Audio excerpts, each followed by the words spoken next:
wabarakatuh. Bismillahirrahmanirrahim.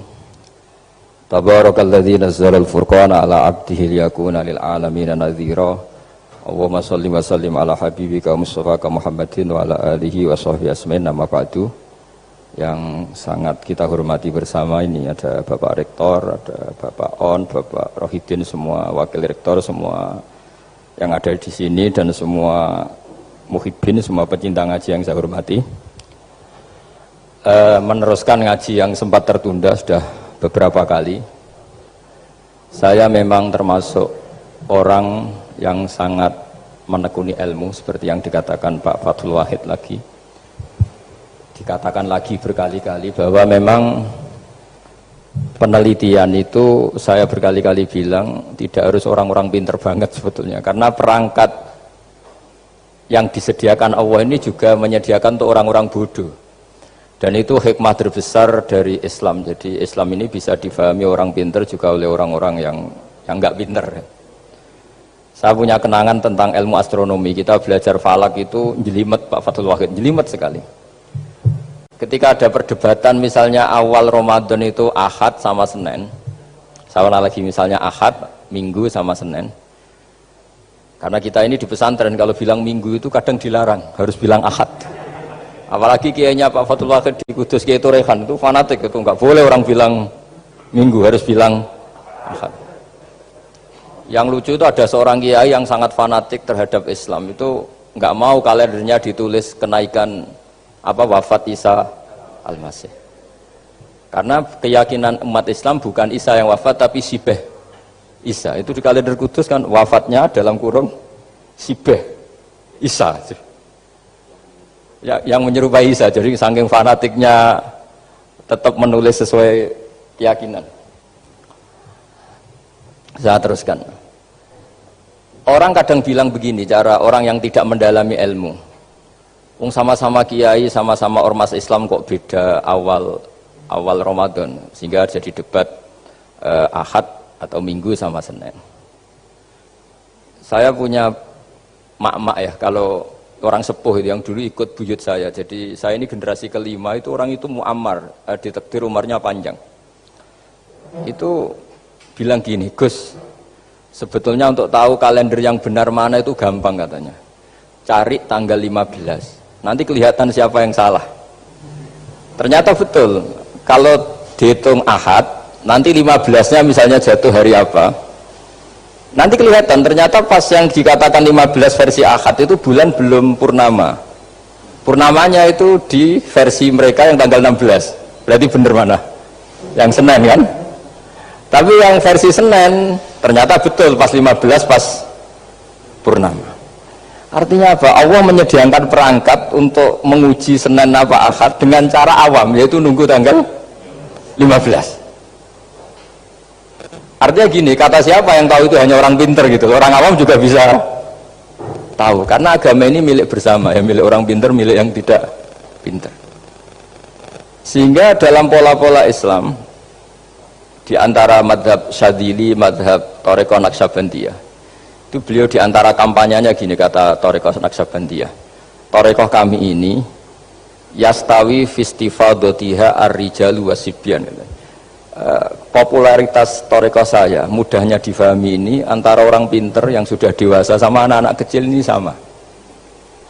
Kenapa demikian? Kalau dalam filosofi kebenaran itu ada pepatah, fa'innal haqqa adharu min syamsidz dhahirah. Kebenaran itu lebih jelas ketimbang matahari di siang hari.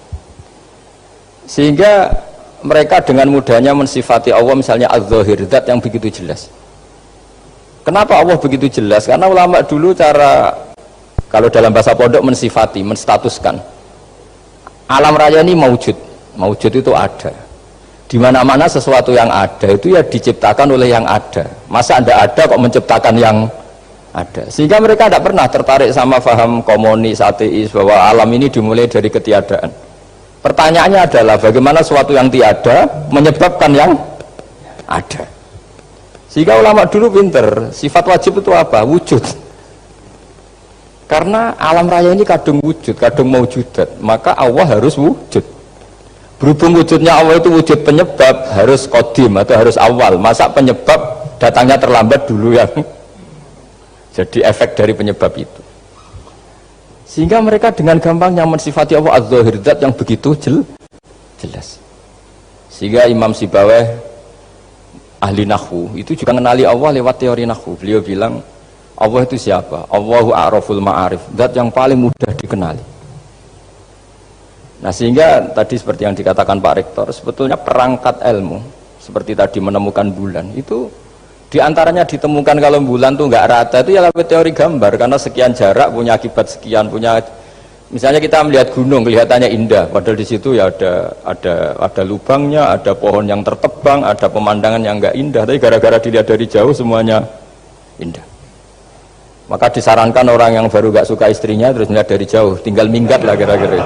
Kalau ditinggal minggat 2 bulan itu mesti cinta lagi itu, kan fungsinya baru kelihatan itu. Tapi kalau dekat terus tuh mesti sama neknya lah kira-kira gitu, sama mangkelnya. Sehingga itu ya dipakai teori juga dalam silaturahim. Di agama terkenal ada pepatah zuruhibban tasdad hubban. Jadi ya jangan sering ketemu, nanti kamu gampang cinta. Kalau sering ketemu ya gampang bosen lah kira-kira seperti itu. Nah, kemudian teori-teori awam ini dikembangkan. Yang awam, jadi dulu orang menemukan matahari itu besarnya kayak apa, rembulan besarnya seberapa, itu dilihat setiap kita melihat mobil itu jarak 1 kilo masih kelihatan sekian meter, nanti kalau 2 kilo berkurang sekian senti, kalau 3 kilo berkurang sekian senti, terus dikalikan ya kira-kira seperti itu. Kalau rembulan masih kelihatan segede itu berarti kali sekian pengurangan tadi, terus ditemukan. Makanya kita Pak Fathul Wahid yang di pesantren yang memang serius ngaji, itu di situ ada ilmu falak, itu ditemukan sebelum ada teknologi. Jadi kita tahu gerhana itu lamanya berapa, terus yang kena gerhana sisi mana, terus itu dihitung. Karena dari dulu sains ilmu itu di atas teknologi. Jadi kalau keyakinan kita di pesantren, teknologi itu hanya menyumbang nggak sampai 30%. Jadi orang bisa menemukan pesawat misalnya itu karena melempar batu, kalau masih ada tekanan batu itu tidak akan jatuh.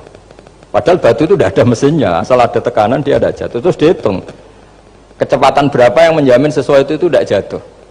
Hanya ditemukan pesawat meskipun mau landing harus tetap banter, karena kalau tidak banter jatuh.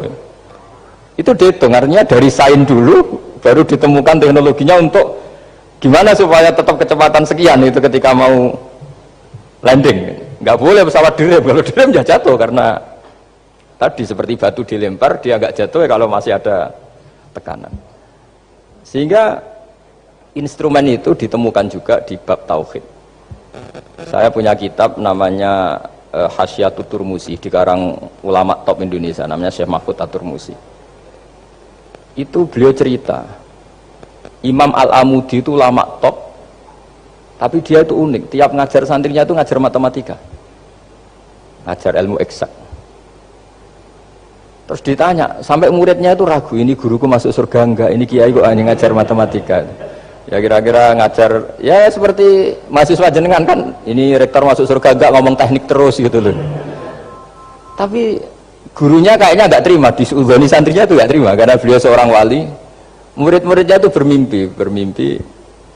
Ini penting saya ceritakan, mungkin agak aneh di dunia kampus ya, di bab ini. Kalau dalam teori kita, Pak On itu, mimpi sama nyata, melihat itu otoritatif mimpi. Ini yang agak aneh di ilmu pesantren.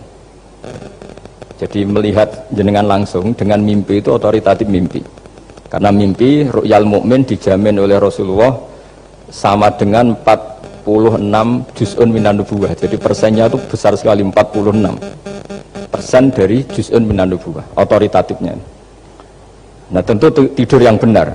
Logikanya gini, kata-kata kitab-kitab menjelaskan, orang kalau melihat langsung itu pasti terpengaruhi oleh cinta atau tidak cinta, senang atau tidak senang, sedang butuh apa enggak.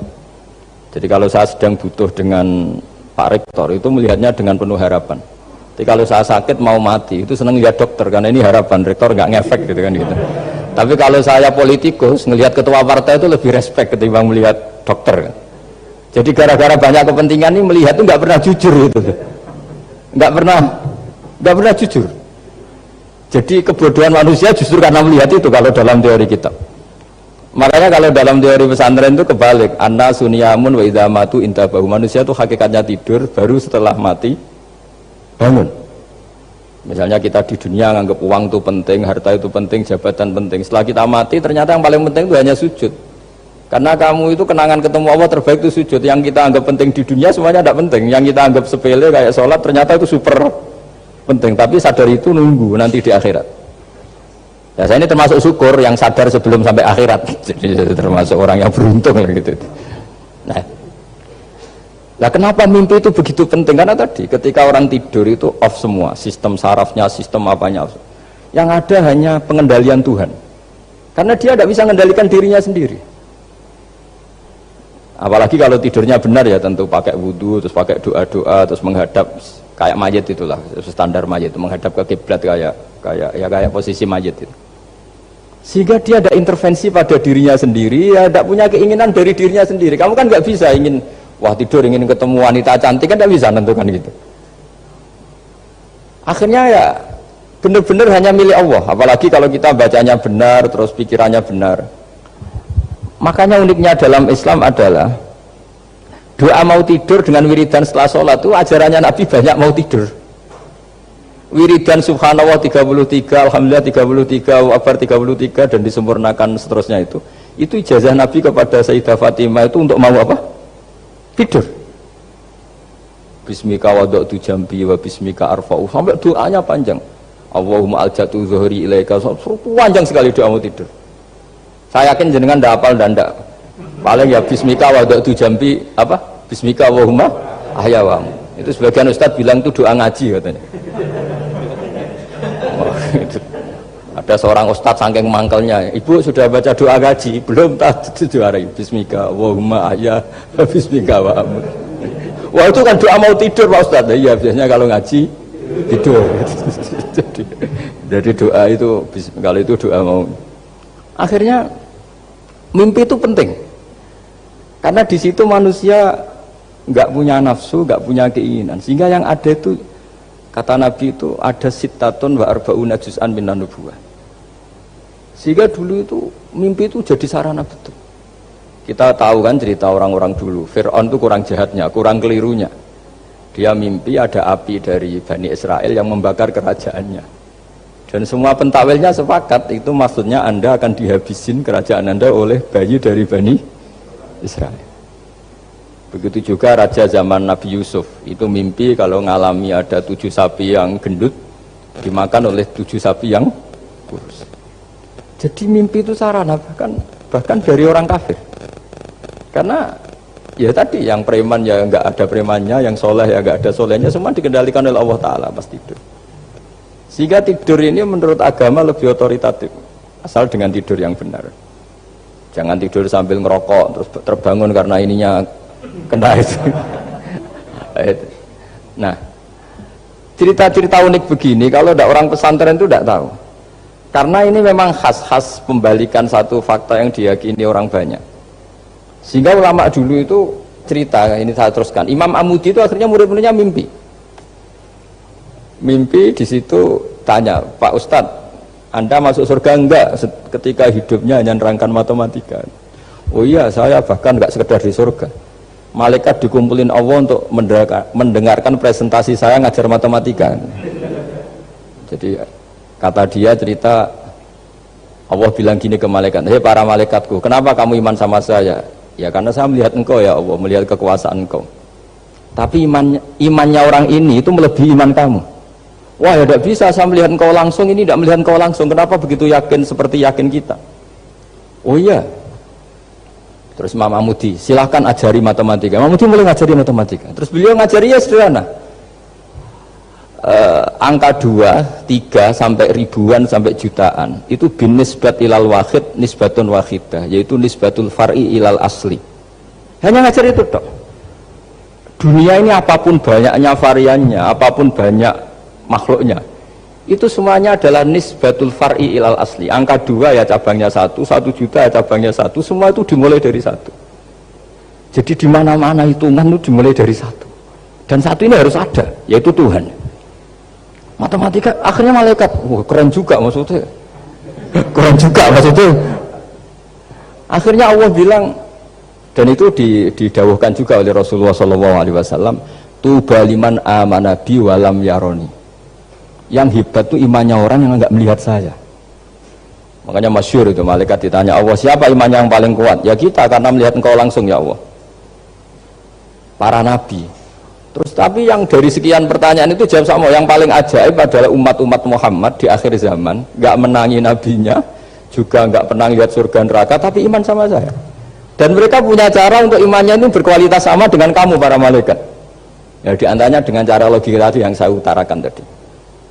Am khuliqu min ghairi syai'in am humul khaliqun. Kalau alam raya ini wujud, maka penyebabnya harus sesuatu yang wujud. Masa sesuatu yang enggak wujud menyebabkan yang wujud? Kalau angka 10 ada, 1 juta ada, pasti dimulai angka 1. Makanya nisbatus naini wal arba'ah ila ma la nihayatalaha, itu semuanya nisbatul far'i ilal asli. Semua angka berapapun jumlahnya itu binisbat ilal wahid adalah nisbatul far'i ilal asli. Itu cara-cara, makanya tadi kajian ilmu itu tidak ada habis-habis. Makanya perasaan saya itu kemungkinan orang Islam jadi ateis itu kecil, Pak Fathul Wahid. Saya punya kitab, ini saya ulang lagi, kitab calon wali. Kenapa saya sering cerita wali? Kalau di kampus itu kan orang inginnya ya jadi dekan, jadi rektor atau jadi menteri lah kira-kira gitu. Kalau di pesantren orang itu cita-citanya satu, ingin jadi wali. Ya supaya majelis ini barokah, saya tidak perlu cerita dunia kampus. Kalau ceritakan corong jongu ya segoro lah. Bongso keinginan gitu kan tidak selera saya, juga ada dunia saya. Supaya sampai dapat ilmu ya saya cerita dunia. Itu kitab, saya punya kitab calon wali lah kira-kira, atau wali sudah wali top. Namanya kitab Tasbihul Fuad, karangannya Sayyid Abdul Haddad. Itu beliau cerita, di antara ceritanya itu unik. Kata beliau begini, saya itu tidak khawatir orang Islam jadi murtad, apalagi jadi ateis. Karena kalimat la ilaha illallah itu sahlatun qaribah, kalimat yang mudah sekali. Sehingga saya tidak khawatir orang Islam yang ketemu orang ateis, ketemu orang macam-macam, asal diajari kalimat ini secara benar. Terus beliau cerita, yang saya takut tuh mereka masalah perempuan dan harta. Kalau iman kayaknya enggak. Singkat cerita yaitu di kitab seperti itu. Singkat cerita saya ketemu banyak orang yang kuliah di McGill atau kuliah di Amerika, di Jerman, mungkin di Norwegia, di mana-mana, di Australia, dan ketemu teman-teman yang di Korea Selatan juga. Mereka itu orang kebanyakan yang nyuwun sewu enggak keluarga kiai, tapi mereka enggak ada yang enggak tetap iman. Ketika saya tanya, kenapa Anda tetap iman? Padahal ada beberapa negara yang lebih stabil, lebih makmur dibanding negara yang mengklaim sebagai negara Islam. Itu cara berpikir ya sederhana. Enggak lah Gus, kayaknya kok Tuhan kok ada tanggal lahirnya? Enggak lah, kayaknya yang namanya Tuhan tuh ya awal lah. Masa pencipta langit bumi dituhani orang yang lahirnya di bumi? Kayak enggak lah kayaknya. Jadi ya berpikir sederhana. Padahal ya kurang ajarnya Masya Allah. Anak ini ya dugem ya macam-macam, tapi kalau ditanya disuruh yang lain nggak mau dia. Enggak lah, kayak yang benar tetap Islam. Karena kalimat ini, yaitu tadi eksistensi Tuhan, tadi eksistensi Allah itu, la ilaha illallah itu kalimatun sahlah, kalimatun qoribah, kalimah yang begitu mudah difahami. Kenapa mudah difahami? Misalnya kita ngaji, Tuhan itu siapa? Yang menciptakan langit dan bumi. Dengan misalnya perbandingan Tuhan itu siapa? Yang lahir di bumi tahun sekian. Enak mana cara kita menerima itu? Kan keren yang menciptakan langit dan bumi. Tuhan itu siapa? Yang ada sebelum langit dan bumi. Dengan misalnya Tuhan adalah yang lahir di bumi. Keren mana? Nah, bayangkan kalau kita punya Tuhan Fir'aun. Sudah mati jadi tontonan kan, terus gak keren maksudnya punya Tuhan kok seperti itu. Nah ini yang katanya Syekh Abdul Haddad, kalimat ini sahlatun qaribah. Sehingga kalimat ini pula yang kita dilatih, la ilaha illallah kalimatu haqqin 'alaiha nahya wa 'alaiha namut wa 'alaiha nub'ats atau wa biha nub'atsu insyaallah taala minal aminin. Nah, saya sebetulnya tadi datang itu tidak ingin menjelaskan ini, tapi tadi kata Pak Fathul Wahid, ilmu itu kalau dikaji tambah hari tambah mudah, karena perangkat untuk menemukan bulan itu misalnya nggak rata itu gampang sekali. Pakai teori pemandangan ya bisa, pakai teori gambar juga bisa. Kalau teori pemandangan tadi, kalau kita bisa melihat mobil 2 meter masih kelihatan 2 meter, itu dengan jarak berapa masih orisinil seperti itu. Tambah jauh, tambah tidak kelihatan, tambah jauh, tambah. Nah ternyata setelah 5 kilo misalnya tidak kelihatan, berarti untuk jumlah 2 meter hilang per 5 kilo. Nah berarti kalau bulan masih kelihatan segitu, berarti jarak kita dan bulan kira-kira sekian ribu kilo itu bisa dihitung, itu tanpa teknologi. Makanya sebetulnya teknologi itu nyumbang itu nggak sampai 30%. Yang paling banyak ya sains tadi, pengetahuan itu yang kayak tadi orang menemukan pesawat itu kontribusi terbesar tetap pengetahuan. Misalnya pesawat dari bahan ini kalau kecepatan sekian kena angin pecah enggak, tetap pengetahuan yang menopang itu. Teknologi kan paling mengantar supaya pesawat kecepatan sekian didorong mesin sekian dengan apa begitu. Nah, pesantren seperti kita ya, saya ini dididik Mbah Mun, dididik bapak saya, buyut-buyut saya, kiai. Itu sekali alim, yang alim betulan, itu ya alim betul. Ya karena memang yang repot nih yang agak-agak dukun itu ya ribet itu. Penting rambutnya gondrong, terus terkenal gak pernah mandi, terus nanti ada orang tertentu tertarik minta doa, ini yang ribet ini, susah ini sertifikasinya susah ini karena. Tapi kalau kita ini di pesantren yang coro sertifikasinya jelas. Jadi berani jadi Gus harus bisa baca Mu'in gitu, berani jadi Kiai harus bisa baca Wahab. Aturan mainnya jelas kalau di ini. Yang repot tuh yang sebagian itu aturan mainnya tidak jelas. Terus promosinya itu pernah datangi menteri loh, pernah datangi, wah ya ribet kalau koran keren tuh didatangi apa? Menteri atau pejabat. Saya teruskan ya, karena ilmu itu harus menyelamatkan kita sampai di depan Allah Subhanahu wa ta'ala. Nah, ketika kita menyifati Allah itu az-zahir, zat yang begitu jelas. Itu kalau kita kan kok begitu jelas padahal nggak bisa dilihat, terus kita sendiri tidak pernah melihat. Tapi eksistensi Tuhan sebagai Tuhan, yaitu al-wajibil wujud, itu jelas sekali karena nggak mungkin suatu yang wujud diciptakan oleh yang tidak wujud. Kenapa harus awal? Masa pencipta datangnya terlambat? Terus juga harus bakok itu abadi atau al-akhir kalau dalam bahasa Quran. Masa zat yang superior kemudian kalah sama yang diciptakan? Berarti nanti ada kekuatan besar yang mengalahkan Tuhan. Ya kan aneh, kekuatan ini dalam kendalinya kemudian Allah kalah kan tidak mungkin. Makanya disebut al-akhir. Allah pasti tidak ada yang mengalahkan. Terus diantaranya lagi disebut qiyamuhu binafsihi. Kalau dalam bahasa Quran disebut al-qayyum, zat yang berdiri sendiri. Gak boleh Tuhan butuh yang lain. Kalau butuh yang lain berarti bergantung pada yang lain, dan nggak usah jadi Tuhan lah kalau masih butuh yang lain. Sehingga karena kekuatan ini, saya ulang lagi, karena kekuatan ini, ketika anak-anak mahasiswa kuliah di Jerman atau di Swiss, di negara-negara yang lebih bahagia ketimbang negara yang mayoritas Muslim, itu mungkin mereka tertarik sama sistem negara itu karena ada jaminan sosial ini, tapi nggak pernah tertarik sama Tuhannya negara itu, karena dihitung-hitung tadi Tuhannya mesti keren kita gitu. Jadi ini cerita ke saya Abdul Haddad, kata saya Abdul Haddad, kamu udah usah khawatir lah umat Islam murtad atau jadi ateis gitu, karena penjelasan tauhid Islam itu begitu jelas. Jadi by design manusia itu pasti nerima tauhid kira-kira gitu. Jadi ini pentingnya adz-dzahir. Jadi Allah itu begitu apa? Jelas. Tapi Allah juga mensifati dirinya al-batin. Nah, al-batin itu gak mudah dikenali. Kenapa? Karena tubuh kita desainnya ini profan, tubuh kita tidak sempurna, rentan. Nah, tentu sesuatu yang tidak sempurna ini tidak bisa melihat zat yang super apa? Sempurna. Kita bisa rusak sementara Allah tidak. Nah, karena alasannya tubuh kita ini didesain untuk rusak, maka di surga itu keyakinan para ulama orang bisa melihat Allah karena desain tubuhnya sudah dirubah dari desain profan menjadi keabadian. Sehingga di sini terus ada kelayakan melihat. Itu pun tetap min ghairi kaifin walan hisorin, tetap ya bisa melihat, tapi corong Jawa itu kecelok melihat tapi tidak sampai faham.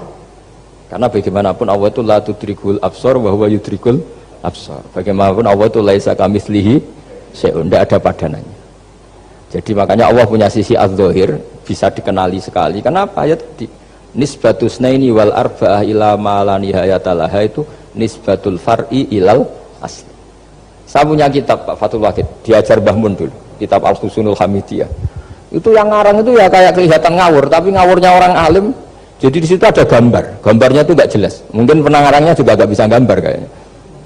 Wah bulat, benang bulat ada, gambar gunung ada, gambar yang tambah ngawur ya banyak sekali. Gambarnya itu nggak ada yang jelas. Tapi dari nggak jelas itu beliau bilang gini, gambar yang bulat ini, yang nggak jelas ini, tetap kamu punya rumus kan? Itu dimulai dari satu titik. Mbok gambar gedung tingkat 5, mbok gambar hutan ada harimaunya, tetap dimulai dari satu titik. Ya alam raya ya seperti itu, mbok ada Mars, cek mau ada Jupiter, kayak tetap dimulai dari situ titik. Nah, ini namanya nuqtatul wujud, titik kewujudan, yaitu Allah Subhanahu wa ta'ala. Sehingga ketika kita ngaji, ketika di pesantren dulu, penjelasannya adalah Al-Quran maknanya dipadatkan di Fatihah, Fatihah dipadatkan di Bismillah, katanya Bismillah dipadatkan di titiknya ba. Nah, titik ba ini dianggap titik awal wujud, bi kana makana wa bi yakunu mayakun. Kira-kira Allah mentitahkan karena saya semuanya yang ada, dan karena saya yang mau ada bisa saya adakan. Nah, itu sirinya lah. Jadi menerangkan tauhid itu pakai gambar. Gambarnya keliru sekali lah kalau dalam orang seni mesti ngeliat gak seni itu. Karena dia gak butuh gambarnya, butuh mau menjelaskan buat dunia sebanyak ini, buat alam raya sebanyak ini tetap dimulai dari satu titik. Nah, sehingga di sini ada tauhid qul huwallahu ahad, Allahus samad, tak terus ya. Nah, saya mohon lewat penjelasan ini ya, baik orang yang ahli teknik maupun ahli medis, ahli apa saja, tolong latihlah memberi penjelasan yang mudah sehingga agama ini mudah dicerna. Sehingga kalau ini dijelaskan cara mudah beragama itu jadi gampang. Makanya ciri utama agamanya orang-orang baik itu satu, man radiya billahi robba. Radiya itu seneng banget. Kenapa seneng banget? Karena memang agama ini nyaman, indah. Jadi datang dengan kebenaran yang mudah dicerna. Coba kalau agama ini datang dengan cara misalnya gini, kamu harus menuhankan ini, dan kita tahu itu lahirnya di bumi, kan ada yang ganjel. Kok Tuhan sama buminya dulu, buminya ini gimana ini? Kan pusing. Bu Anda profesor nggak bisa jawab itu. Tapi kalau Tuhan itu adalah yang ada sebelum langit dan bumi, kan ya iyalah, masa Tuhan terlambat datangnya, kan terus enak itu menerimanya itu. Makanya diantara kekalahan Fir'aun berdebat, ya Nabi Musa ya Nabi lah, juga proses ya. Nabi Musa ketika ditanya Fir'aun, wama Rabbul Alamin, Tuhan kamu itu siapa? Jawabnya Nabi Musa, Rabbus samawati wal ardi, yang menuhani langit dan bumi. Itu Fir'aun masih bisa ngeles. Saya jalan-jalan kemana-mana, yang dituhankan saya, berarti yang Tuhan ya saya dong. Ma'alim tulakum min ilahin apa? Ghairi, kata Fir'aun. Soal Tuhan kamu di langit, begini kata Fir'aun. Haman dipanggil, Haman bikinkan piramida yang paling tinggi, saya ingin melihat Tuhannya Musa. Musa bingung kan? Padahal kalau naik piramida nanti Fir'aun pun tidak bisa melihat Allah kan? Wong yang Nabi yang kiai aja nggak bisa melihat, apalagi Fir'aun. Padahal celakanya ketika dia tidak melihat Allah, dia akan mengatakan Allah itu tidak ada, ribet kan? Itu penjelasan tentang Tuhan yang sebetulnya sudah absolut lah. Rabbus samawati wal ardi, Tuhannya langit dan bumi. Tapi itu nggak ngefek, di perdebatan nggak ngefek. Yang ngefek adalah ketika Musa bilang gini, Rabbukum wa rabbu abaikumul awwalin, sing nuhani buyutem. Wah kaget pengawal-pengawalnya langsung doiman meskipun secara siron, secara rahasia. Iya, nah, Quran pangeran berarti buyutnya rada pangeran. Kan pangerannya putu nih, berarti buyutnya wah ribet kan? Ya kalau Fir'aun Tuhan, bapaknya tambah Tuhan kan, mbahnya buyutnya. Akhirnya kata pengawal Fir'aun, geblek tenan Fir'aun.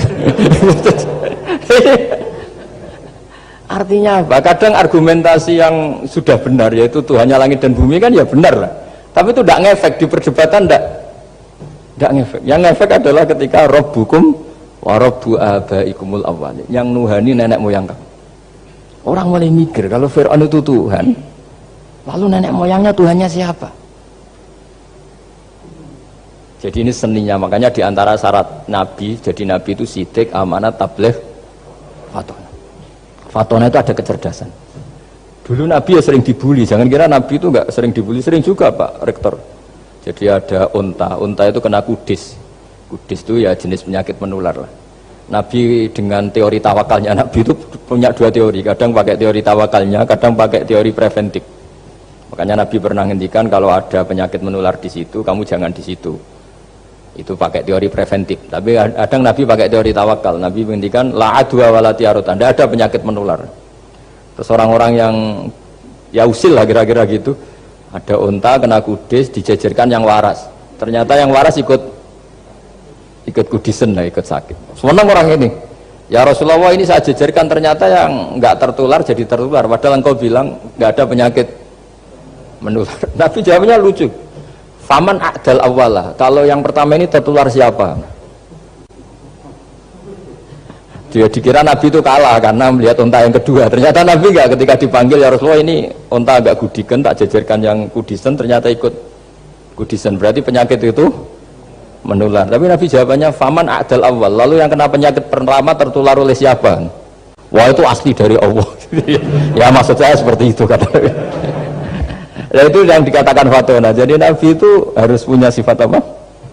Fatona. Karena dengan kecerdasan itu Nabi bisa berargumentasi. Kayak tadi, ketika Fir'aun dikatakan Allah yang menuhani langit dan bumi, Fir'aun masih mengklaim dia Tuhan. Karena di mana-mana dia dituhankan. Tapi ketika diingatkan bahwa kamu anak seorang manusia, punya bapak, punya kakek, punya buyut, punya canggah kalau bahasa Jawa, lalu kalau kamu yang Tuhan, dan Tuhan dimulai Anda, lalu mbah-mbah kamu Tuhannya siapa? Gak bisa jawab kan? Akhirnya banyak punggawa yang saat itu iman. Jadi iman itu bisa menghunjam kepada siapa saja, termasuk yang orang-orang topnya Fir'aun. Sehingga ketika Fir'aun rapat Musa harus dibunuh besok, tangkap besok, sebagian mereka itu membocorkan informasi itu, datang ke Musa, tadi malam kita ikut rapat, keputusannya ada dibunuh, maka larilah kamu. Itu barokahnya iman. Artinya ya karena logika Musa lebih masuk akal, ya mereka lebih percaya sama Musa. Tapi gara-gara profesi ya tetap kerja, dan yang mulai ribet dunia. Mulai ribet. Jadi makanya kamu jangan tanya kaifa hukmul mukmin sing yukhfi imanahu, bagaimana hukumnya orang mukmin yang menyembunyikan imannya demi aman. Ya tidak usah kamu jawab. Kalau kamu jawab boleh, ini kok kayak pecundang. Kamu jawab haram, pernah terjadi itu. Wa qala rajulun mu'minum min ali fir'auna yaktumu imana. Ini khazanah ya. Jadi saya mohon mengkaji Islam itu harus dengan sisi-sisi yang bisa difahami orang pinter juga orang bodoh. Kata Imam Ghazali banyak itu, karena hadatin itu harus difahami orang pinter juga orang bodoh. Terus contoh yang paling populer tentu sering saya utarakan masalah iddah. Iddahnya orang terceraikan itu 3 kali masa suci. Kalau menurut Abu Hanifah 3 kali masa haid.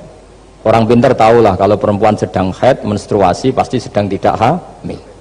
Sehingga kalau dia sudah haid 3 kali ada kepastian tidak hamil. Kalau tidak hamil artinya apa?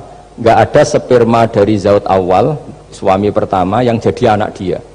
Padahal tujuan iddah adalah nanti kalau di hubungan suami istri sama suami kedua jelas anaknya suami kedua.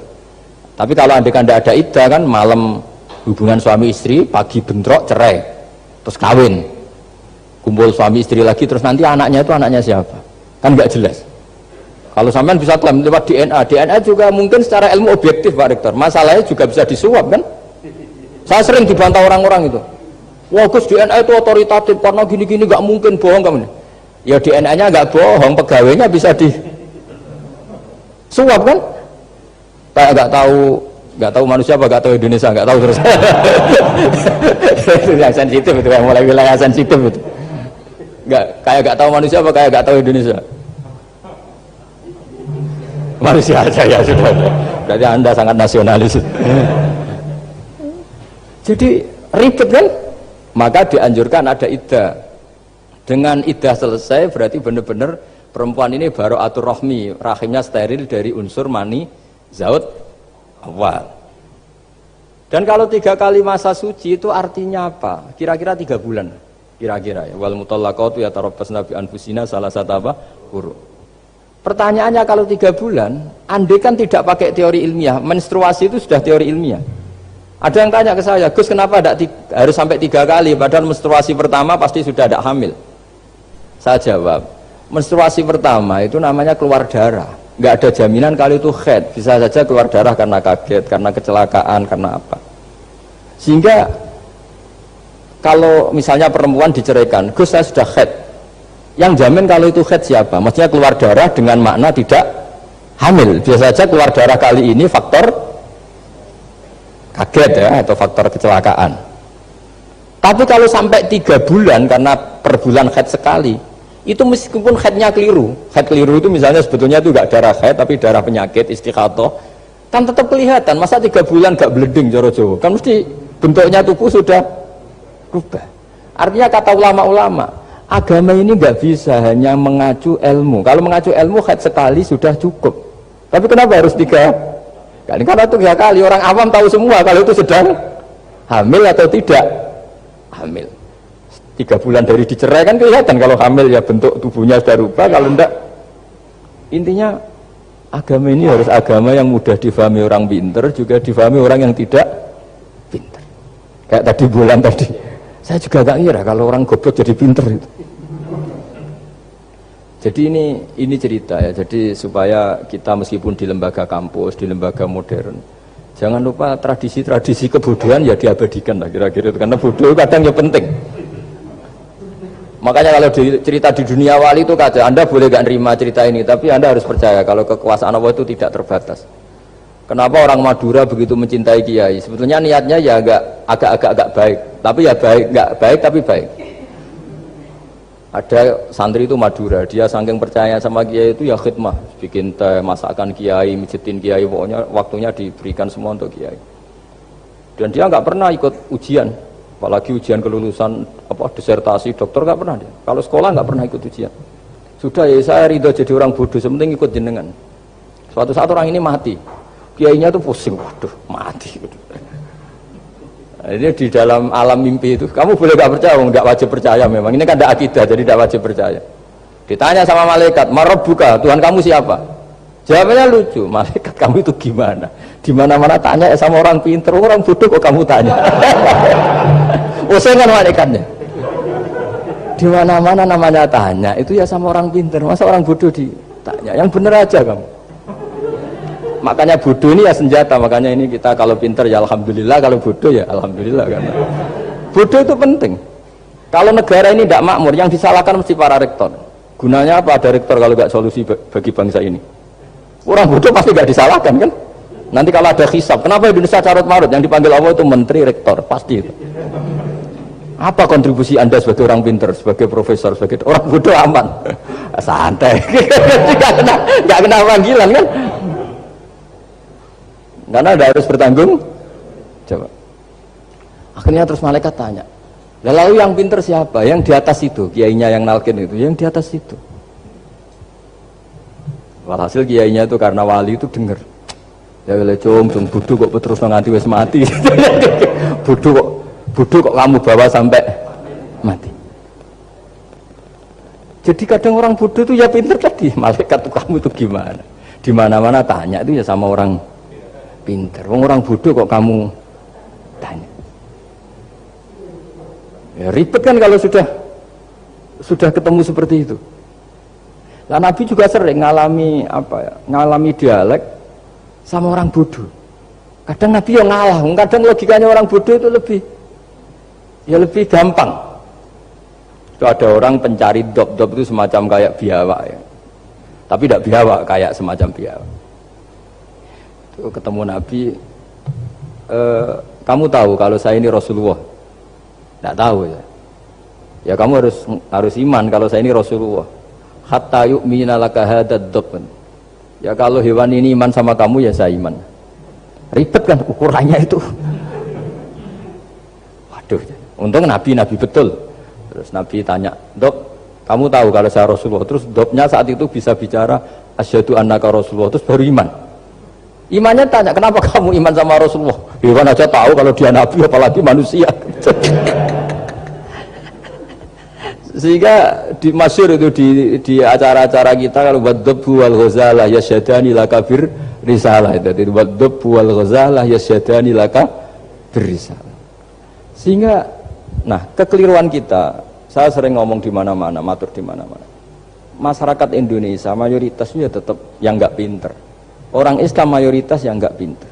Lalu orang nggak pinter ini diabaikan sehingga mereka tidak jadi energi yang luar biasa untuk mengawal Islam atau mengawal Indonesia.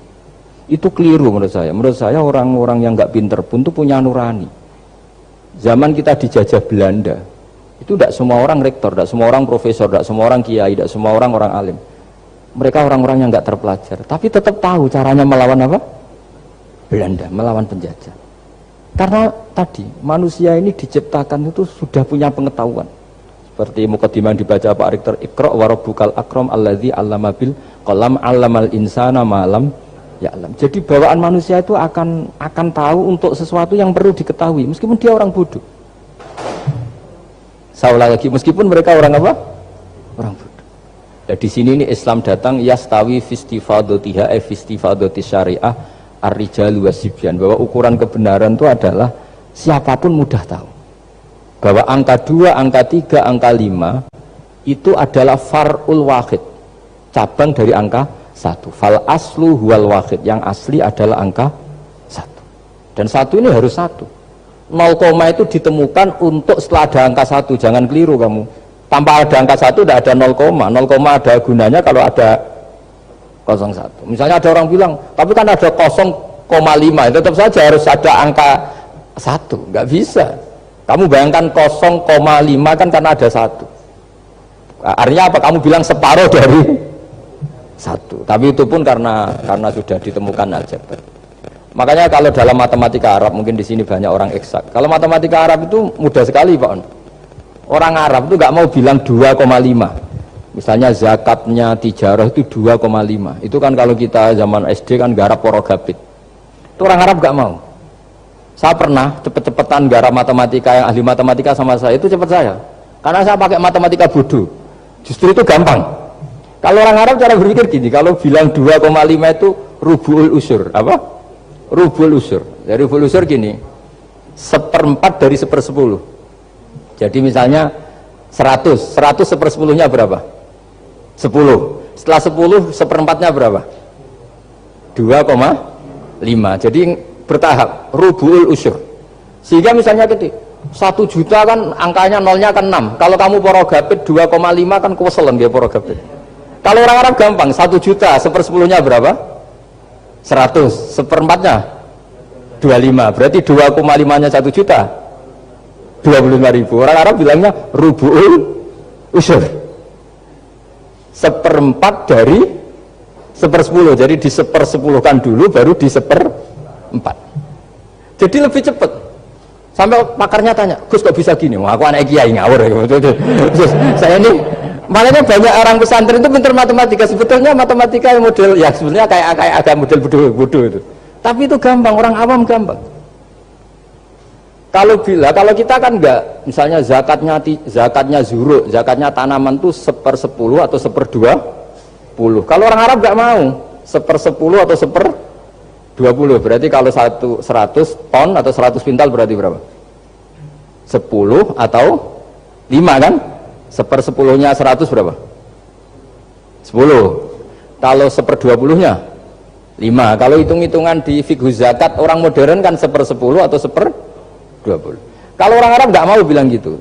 Zakatnya zuru itu al-usyur 1/10. Berarti per 100 ton misalnya 10. Atau nisful usyur, separuh dari 1/10. Jadi nggak mau bilang 1/20. Usyur atau nisful usyur. Gampang mana coba? Ya kan, usurnya kan 10. Kalau nisful usur 5 atau 1/20. Daripada gawe porogabit, wah seruat. Jadi kita ini yang kelihatan goblok matematikanya ya pinter juga gitu. Meskipun dia tetap goblok karena tidak nekuni gitu. Sehingga di pondok itu ya dulu diajarkan faraid, falak itu ya gampang sekali karena memang hitungan Arab gitu. Kalau bilang 2/3 itu sulusani apa? Jadi 6. 2/3-nya 6 berapa? 6 sulusnya berapa? Sepertiganya 2. Nah, sepertiga itu sepertiga 2 kali. Berarti berapa? 4. Ya, 6 itu 2/3-nya kan? Pokoknya bahasa Arabnya sulusan. Kalau orang terjemahnya berapa? Kalau orang 2 kali sepertiga apa? 2/3. Sulusan itu 2/3. Nah, itu kalau orang Arab bilang nggak 2/3, sulusani. Sepertiga 2 kali. Jadi 6 di sepertiga dulu 2. Nah 2 itu 2 kali. Berarti berapa? 4. Jadi itu. Nah Quran itu ya kira-kira gitu. Jadi kelihatannya goblok, tapi itu pinter itu. Yang porogabit kelihatannya pinter tapi tidak pinter. Ukuran orang pinter mempermudah yang sulit, jangan mempersulit yang mudah kan itu. Makanya saya bilang ini yang pinter yang mana itu. Nah, saya kembali lagi ke tadi. Jadi agama ini datang dengan sebegitu mudah. Sampai matematika yang katanya sulit, itu matematika Islam itu mudah sekali. Karena tadi, misalnya kalau 1 miliar zakatnya 2,5% berapa? Kan pusing kan? Tapi kalau kamu pakai teori rubul usur 1 miliar, usurnya 100 juta. Seperempatnya 25 juta. Berarti per 1 miliar. Gampang mana coba sama ngomong itu? Nanti ada yang nyeleduk, gampang kalkulator Gus. Ya ribet lagi kan kalau kalkulatornya pas hilang. Atau pas dipakai anaknya belajar daring, ribet kan HP-nya. Jadi ini cerita ya, jadi seperti yang kita katakan Pak Rekro tadi, sebetulnya ciri utama ilmuwan atau ulama atau profesor atau doktor itu usahakanlah yang mudah itu, yang sulit itu menjadi apa? Mudah. Yuridu wa bikumul yusra wa la yuridu bikumul usra. Sehingga kata Imam Alamudi, dia menjadi wali besar itu justru karena belajar tauhid. Yang dari belajar matematika tadi, dari matematika dia tahu bahwa angka berapapun jumlahnya itu binisbat ilal wahid, itu semuanya nisbatul far'i ilal asli, semua itu cabang dari satu. Alam ini kayak apa besarnya, apa Mars, ada Jupiter, tetap semuanya nisbatnya ke Allah adalah nisbatul far'i ilal asli. Semua itu diciptakan oleh pokok yang satu, yaitu Allah Subhanahu wa ta'ala. Saya kira demikian. Assalamualaikum warahmatullahi wabarakatuh.